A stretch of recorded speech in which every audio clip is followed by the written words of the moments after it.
ದುನಿಯಾ ವಿಜಿ ಏನು ಅಭಿನಯ ಮಾಡಿದರೆ ಅದ್ರ ಬಗ್ಗೆ ನಾನು ಏನು ಹೇಳೋಕ್ಕಾಗಲ್ಲ. ಏಕೆಂದರೆ ಅವ್ರ ಬಗ್ಗೆ ಎಲ್ಲ ತಿಳಿದಿರ್ತಕ್ಕಂಥದ್ದೇ.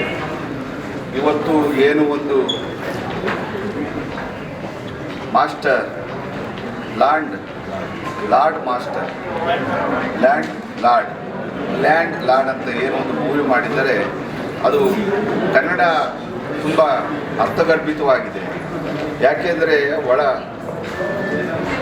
ಹುಡುವನೇ ಒಡೆಯ ಅಂತ ಆ ಕಾಲದಲ್ಲಿತ್ತು. ಯಾರು ಒಬ್ಬ ಯಜಮಾನ ಹಳ್ಳಿ ಪ್ರದೇಶದಲ್ಲಿದ್ದ ಅವನು ಮುಷ್ಟಿಯಲ್ಲಿರ್ತಿದ್ದ ಚಿತ್ರೀಕರಣ ಮಾಡಿದ್ದಾರೆ.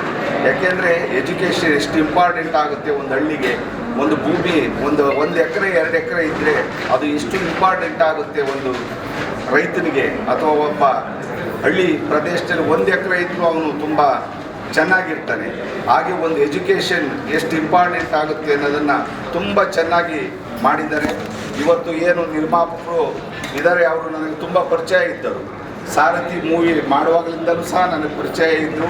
ಇವತ್ತು ಈ ಚಿತ್ರೀಕರಣ ತುಂಬ ಚೆನ್ನಾಗಿ ಮಾಡಿದ್ದಾರೆ.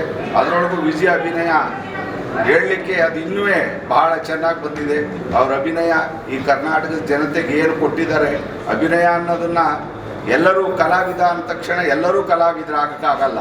ಅವರಲ್ಲಿ ಆದ ಒಂದು ಒಳಗಡೆ ಒಂದು ಶಕ್ತಿ ಇರ್ತದೆ, ಕಲಾವಿದನ ಶಕ್ತಿ.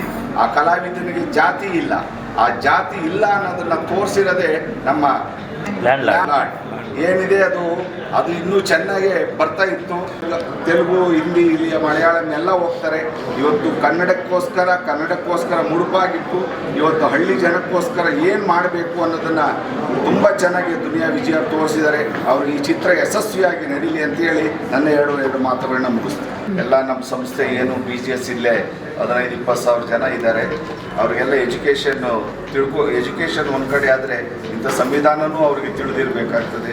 ಯಾವ ರೀತಿ ತಿಳಿಬೇಕು ಅಂತ ವಿಜಿ ಬಂದು ಹೇಳಿದ್ದಾರೆ. ಆ ಸಂಸ್ಥೆ ಎಲ್ಲ ಸ್ವಾಮೀಜಿಯವರುಗಳಾಗಲಿ, ನೆಕ್ಸ್ಟ್ ವಿದ್ಯಾರ್ಥಿಗಳಾಗಲಿ, ಡಾಕ್ಟರ್ ಇದ್ದಾರೆ, ಇಂಜಿನಿಯರ್ಸ್ ಇದ್ದಾರೆ, ಎಲ್ಲರನ್ನೂ ಕಳಿಸ್ಕೊಡ್ತೀವಿ. ಈ ಮೂವಿ ಇನ್ನೂ ಯಶಸ್ವಿಯಾಗಲಿ ಅಂತ ಹಾರೈಸ್ತೀವಿ.